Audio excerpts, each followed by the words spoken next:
What's it like working with tour players? Why are they so much better than you and me? And do you even enjoy golf when you play?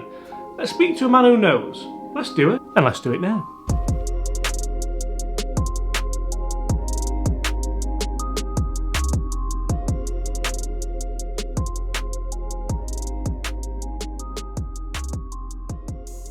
Hi everyone, James Robinson here. Guys, first things first, I would like to warmly welcome you all back to the channel. Second thing second, I hope you are all staying safe and staying sane. In today's video, I'm talking to Duncan McCarthy from Underpin Golf. He looks after tour players from all different stages of different development tours, right up to the European Tour. And he also looks after amateur golfers as well, club golfers. So I'm going to find out what the difference is. I'm going to find out what it's like working at events such as the Open. I'm also going to find out different ways that you can help improve your game. So without any further ado, also guys, hit that subscribe button if you haven't already. Leave us a like if you do enjoy this video, because that will help boost the video to other golfers. And apart from that, without any further ado, let's get Duncan on the line. Right guys, enter Mr. McCarthy. Duncan, how are you? I'm good, James. You? Duncan, first of all, love the shirts behind you. Have you put them on just for me? I haven't, but I'm getting a fan. I reckon you're the first one who's had that in the background. I'm going to show you something really quickly. This is very unprofessional, but... Yeah. Oh. So now that's over with and we've upset half the people watching the video, we'll carry on, because this is a golf video, isn't it, Duncan? Not a football video. Yeah, exactly. But let's talk about that 94 season, though. Yeah, we'll talk about that one. Yeah. Duncan, first of all, Underpin, how's that going? So I was going to do a little bit where I introduce you, but I thought I'd let you do that yourself, because the last thing I want to do is A, get anything wrong, and B, get more wrong. So I'll let you kind of talk people through, first of all, what your role is within Underpin and what we're all about. Right, well, I'll try not to bore you. Yeah, I mean, I started, before Underpin, I'd been to uni, I'd done sports psychology, health and fitness there and what have you, and that's roughly when my coaching journey started, really. And I had my own coaching business for 10 years. I was working with different sports people, from footballers to gymnasts, swimmers, etc., all on the mental aspect of the game and all their games. And then ventured into a bit more corporate work. Somebody gave me an opportunity there, and that rolled off. And it kind of, golf was always the main one, because it's been such a part of my life through my dad, and my brother's obviously still competing. So golf was always the number one thing, really. And then it kind of evolved and went on. And then met a guy called Greg Robertson, who came to one of my talks over in Huddersfield, actually. It's the Stadium driving range when that was open. Did a talk, met him, started doing some work with him, and he was kind of like off 15 handicap and came down to 5. But throughout that journey, we became very close friends. Spent a lot of time together with his family and my family and what have you. And he was in the financial industry, or still is. And we spoke about a few things and a few ideas and what he'd done with his culture and his business. It kind of just came up with the idea, the fusion of Underpin, and that started. I tell you what, that actually started about a year ago now. Yeah. So you see, one of the big things for me, you speaking about Greg obviously being off 15, coming right down in his handicap, and the big reason why I'm kind of so happy to have you on here is that obviously you work with tour players, which we'll get to, but it's not just tour players, is it? It's kind of that basically the whole golfing universe, I suppose, and all people want from you is, I suppose, to help to improve, isn't it? Exactly, yeah. That's one thing that tour pros and even your person coming into the game, they all share that in common. They all want to improve. Yeah. So many amazing. I'm desperate to improve. There's so many platforms to now get information from, which is amazing. Yeah. The one thing that can happen is it can get a bit overload. So you've got to you can choose your info so you don't overload it. Because believe it or not, my job is to get a golfer to play without thinking. If this gets in our way. So it's, the thing that I'm dealing with humans, regardless of what level. And okay, the majority, if not all of my work at the moment is with tour pros, but I still go in and do talks at golf clubs to members and do evenings. That's kind of how coaching's gone that way. But they sit there the same as a tour pro, and they're all human beings. We all have these tendencies we overthink things. Watching kids play golf is the best thing ever, because there's no thinking, there's just a lot of doing. So that's actually my job, and you see that from a 20 handicap, a 10, a 5, a scratch, a tour pro, someone who's just turned pro. Yeah. They all have these tendencies, and it's just about decluttering rather than information overload. So that's kind of where we're at, and it's been a great first year with Underpin. I absolutely loved it, and we're fortunate to, I coach very much the person as well as the performer. The person's the one hitting the ball, and there's no surprise that when players out on tour that we see on, well, not at the moment, but normally on Sky and everything, playing and they're winning the majors and the WGCs and events. You ask them a question, how are things off course? It's very rare that a player as a person is struggling with the family or things are going on in the background that we don't see. Normally all those things are in a good place, which allows them to perform well. So we're all the same. We're all in the same boat. Well, very much so right now, actually. But yeah, absolutely. And you see, one of the big things that I wanted to kind of quiz you on a little bit was, see, that's the difference as well. You're drinking water and I'm drinking coffee, which is really, really bad for you. But it makes a change that it's not beer, to be honest. It's only, what time is it? It's 10 o'clock, so we can't be on that just yet. But one of the big things I wanted to get from you is the difference you see between tour pros and kind of normal golfers, as it were. We'll get to that. But the last time we met face to face was actually in Abu Dhabi, wasn't it? So I'm sat at a table editing away with a beer, funnily enough, and I saw you and Greg obviously under the table. I thought, sure, that's Duncan. But I carried on. Eventually, you just shouted, "Hey, James, all right," went over. And for me, that was you in your element a little bit. So obviously, do you want to talk about who you're there with, or would you rather not? I was there with Marcus Armitage that week. Yeah. He'd obviously the previous week at the SA Open finished third and what have you, and then got in last minute, and it was one of those where I didn't have to go, absolutely didn't have to go, but wanted to go because otherwise the next event that I'd potentially have been at might have been quite a way down the line. And also that place holds a special memory for me because I'd been to many events before, but not officially as a coach with a player in that event. And that marked the first event where I'd walked onto a range with one of my players who I'd worked with and got there from Euro Pro to Challenge to European. And I'll never forget it. It was, I did a video walking across the putting green on I forget when it was, the Monday or something. Yeah. Just onto the range, and just as we were walking, and I was walking behind Marcus at the time, because I just wanted to embrace that, because you work hard, you put the time in. And have you still got that, Duncan? On your phone or anything, on your social media? I don't know if it's on. I don't know if I definitely didn't share it on social media.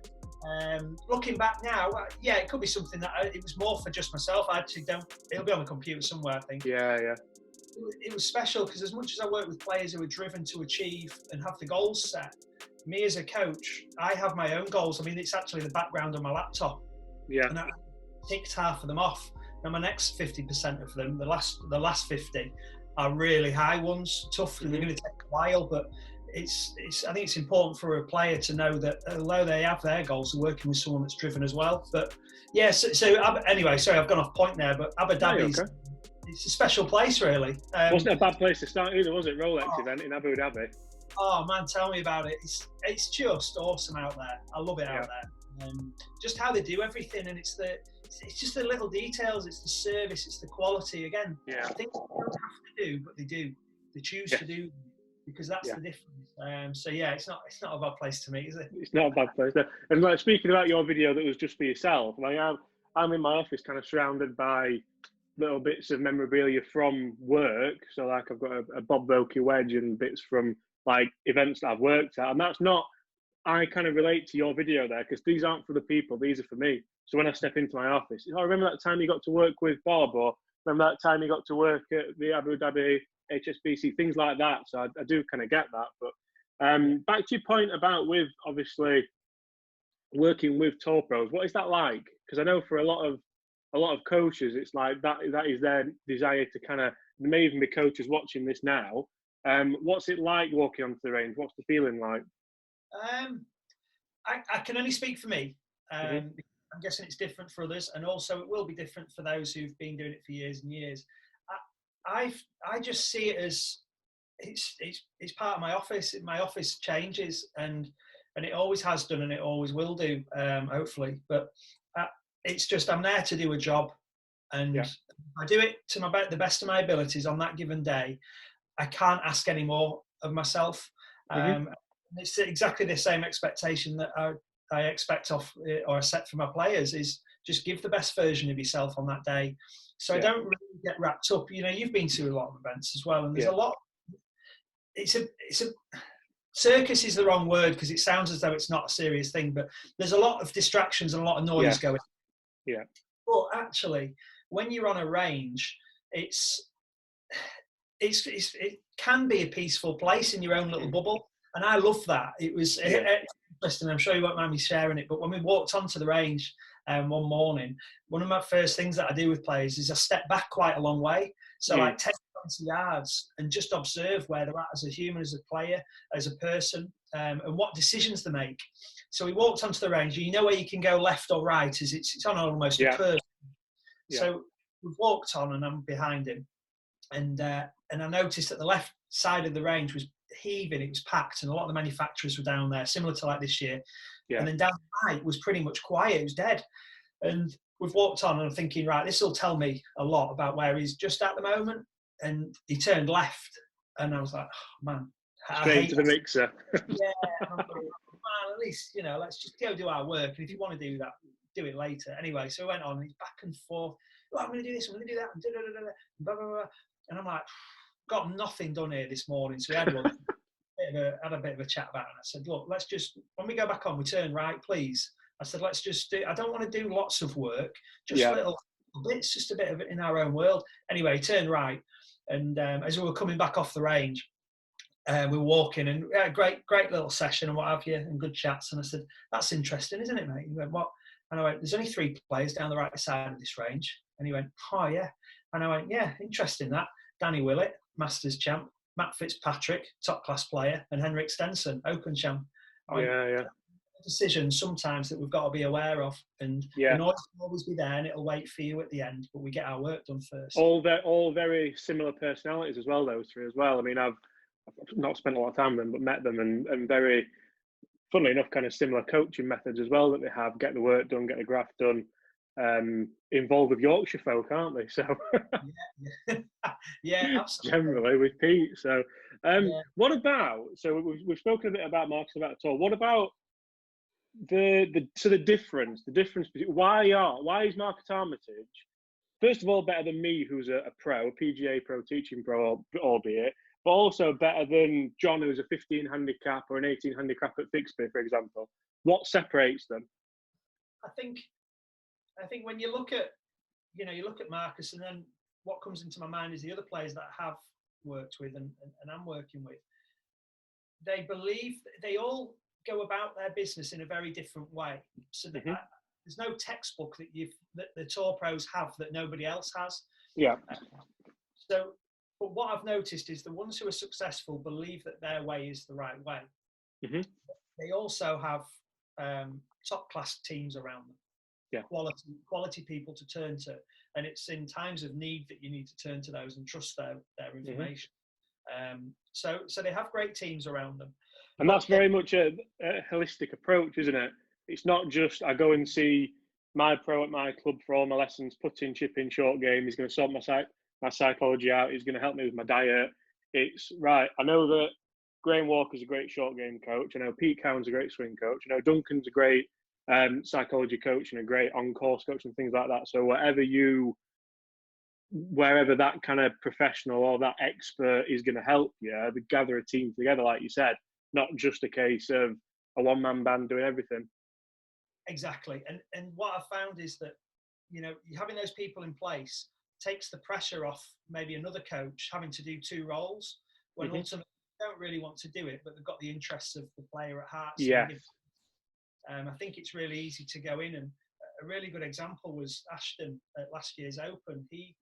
I was there sort of as his kind of, we look after the players off course as well, so the management, and Greg's super good with that, which allows me to be basically what I am, performance coach. And I go there and, I'm part of these players' teams, and Paul Spencer's his swing coach. So he's there as well. And the week before the Open, I organised a meeting at Kenwick where Ash is based at and grown up basically.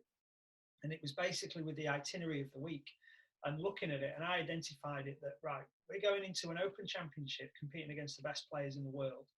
We were 2049th in the world rankings going into that. Mm-hmm. So obviously he got in through final qualifying. So I'm looking at that guy. Right, so he's not used to. He played in the Open previous year, but that for me doesn't mean that someone's used to it. The fact that they did it a year. So he's competing on Euro Pro, doing fine. So I'm looking at it going, wow, there's a big gulf here. So how can we match these guys? Is it going to be in the ability to win the event? Is it in the shot making, things like that? And there'll be certain things that he excels at. Mm-hmm. But for me, we could be world class in our preparation.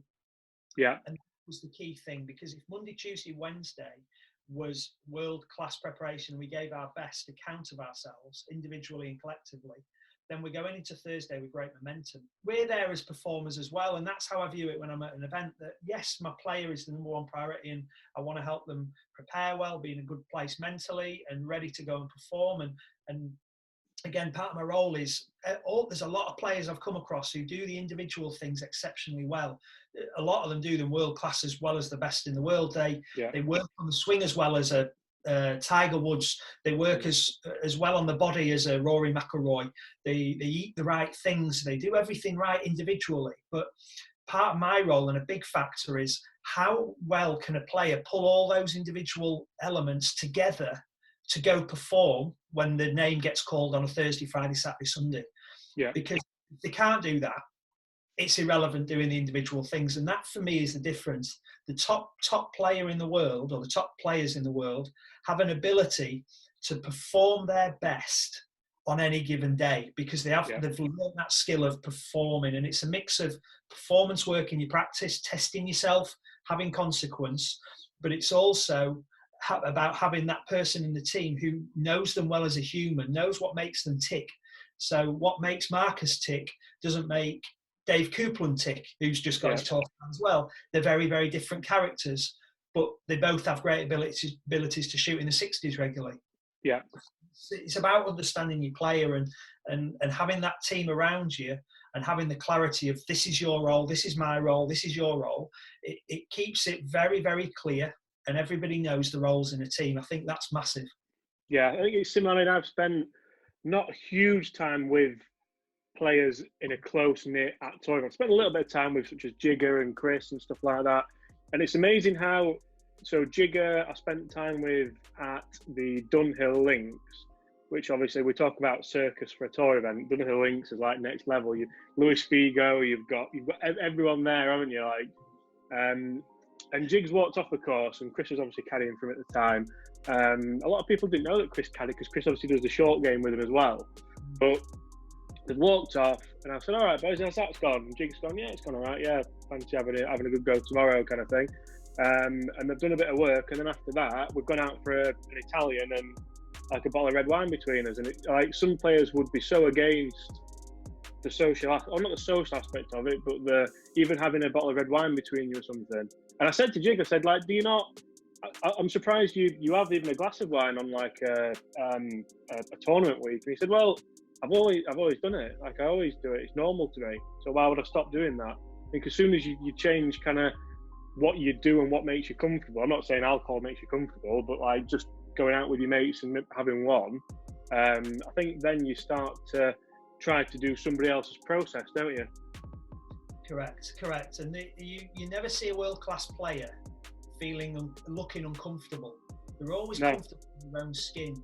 They massively believe in the way that they're operating their life and their performance. And like you say with Jig, I met Jigging. That could be the best thing I've ever heard. That's a nugget, that one. Yeah, it is. I met Jig in 2018, I think it was now, James. Smashing lad. I've got a lot of time for Jig, and I love the way that he goes about his business. It's just like, right, I've got a tournament to play, so can I just go play it and go back home, please? Yeah, exactly that. Yeah, I'm essentially the same. I'm like, I don't love this situation we're in, but I love what it's given me, an opportunity to spend time with family. I love that. Mm-hmm. So it's a tough time, but I take that and I embrace it. So when I'm away, do I miss my family? To a certain extent, but I also love what I do. I have a genuine passion for it. So I love being there. But as soon as I'm done, I'm like, I don't need to hover around now. I can get out of here. Yeah. So unless if it's a beer with yourself. But absolutely. I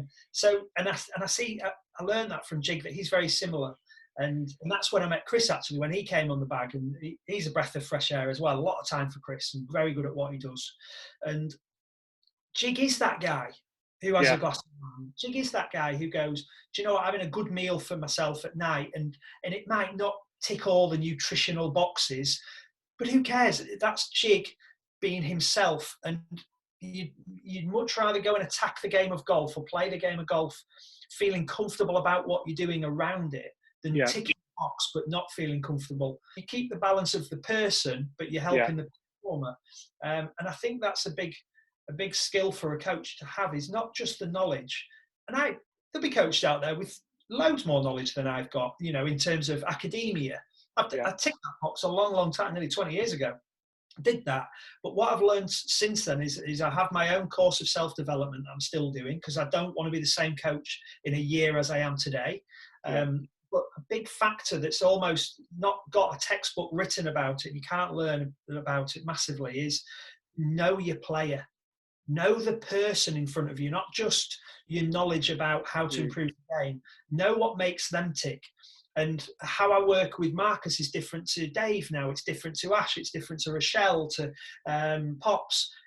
How I work is very, very different. We have overlaps now and again, but I'm dealing with different personalities, different motivational drivers. So how can I work the same with all of them? Because it doesn't work like that. We're all human and different. Yeah, you need to understand the learning process of different people, I suppose, don't you? Massively. Do you know, actually, you've just triggered my mind there. A good story with Jig was in Germany at the Porsche European Open. He was there and Ashton was there. And I've gone out and I've watched Jig for about 12 holes. And I came back in to see Ash. And I wrote down some notes on his game, because he was a bit lost. And we'd spoken, we had a knock at Rotherham at his track a few weeks before, and I gave him a bit of a take on the BMW International that I'd seen a couple of things, and that was it, and just rolled it out. And he already had his team in place, which was a good team. And I watched him for 12 holes, and the opening 5 holes, I forget the exact score, but it was like 3 or 4 over par. And I'm watching this thinking, oh my God, these are simple mistakes. And he'd been telling me, I'm putting well, I'm not far away. And after watching it, I came back and I met him up after the 18th green and came in, and he wasn't happy. And when you've got a 6'9" guy who's not happy, give him a bit of space. You do, mate, yeah. So I'm walking about 5 yards from him, out of arm's length, just. And I said, look, man, it's up to you, but I'm happy to have a bit of lunch with you, and I have a bit of a take on what I saw for your first few holes. And he was like, yeah, that'd be good. And basically, he's gone down the first, and it's a sharp dogleg left, almost 90-degree dogleg left. He's hit an iron off the tee, and he's pulled it left. So he's had to chip out with his second shot of the tournament, literally a chip out to the corner. And I'm thinking, you've got all that room, long right, way up there, you can overhit it, and you've still got a shot back into the green.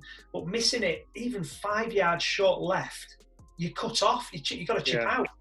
So I'm thinking, that's just such an error in terms of decision making, rather than a poor execution. I mean, the execution wasn't great on that shot, but he didn't give himself an opportunity really to get in position. And the daft thing is, these are probably all things he knows as well himself already. You can see it in the faces, not just his, loads of faces where you're telling them this and they're like, oh, I learned this when I was a teenager. And club golfers make this error as well. And so anyway, I spoke to him about it, and I said, look, I'll set you a bit of a challenge if you want tomorrow. He shot 78, so it's kind of like not good. I'll set you a bit of a challenge, because I believe you when you say your game's not far away and your putting is good. I said, but it doesn't matter how good your putting is. If you're trying to make par puts, that pressure tells you want to be making birdie puts. Just put the ball on the dance floor. I said, your target for the day is centre of the green, line, but pin high. So you don't want to be sitting the pins back. You've got a long one on. Yeah. That level as well. You still got a level of competency. So I said, it'll take great self-discipline, but if you do that, you're going to give yourself more opportunities for birdie. Yeah. And he's like, right, I'll do it. I'll have a crack at that. Shot 65 and made the cut. Yeah. Second half of the season rolled out from there. Yeah. He had a bit more confidence and got back into a bit more of the jigger that he knew that he was, and had good people around him, and brought Chris in on the bag and what have you. And as the season went on, it's such a shame that we didn't do anything earlier, because I honestly believe that he'd kept his tour card and probably have gone on and on and on. Yeah, I mean, he finished second in Denmark as well, didn't he? In a playoff with Westwood, Wallace, and a few others. So. Yeah, absolutely. Well, I've been out at that event, and again, that was one where on Wednesday, Chris was on his back then as well, and I kind of went home, and then all of a sudden he was doing really well, so I flew back out and ended up watching that playoff. But what I was just so proud of with him is that there was just a person walking around the course, playing a game that he loves, comfortable in his own skin, and that for me is a very powerful thing, because when you've got the abilities that he's got, trying to unlock them rather than add more information to it. And obviously, when you've got a good guy in your bag, not just in terms of his knowledge, Chris, but his abilities as a person, he's a good lad to have a pint with. Funnily enough, Duncan, I'd say we're probably in the thousands on that. Me and Chris, we've travelled a lot and we've drunk a lot, so consumed a lot. Yeah. But then, to be fair, I got a place in a Pro-Am. It was in the Dubai Desert Classic Pro-Am. I needed a caddy. Chris is already in Dubai. I said, Chris, perfect. Come on, get yourself on. He said, no, retired. So I was like, what? So, long story short, I got a good guy anyway. I got Clinton on, but yeah. So, right, we're going to round up, but I want one more. I want one kind of story from your time on tour. Like, it can be funny, it can be heartfelt, it can be anything, but I want one real nugget that you've got, because I know you've got loads. One real nugget. There was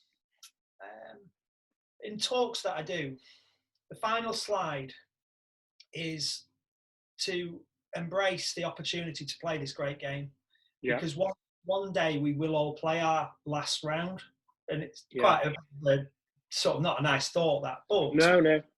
The game's been taken away from a lot of us. Now, fortunately, we're going to have another game of golf that will come up eventually.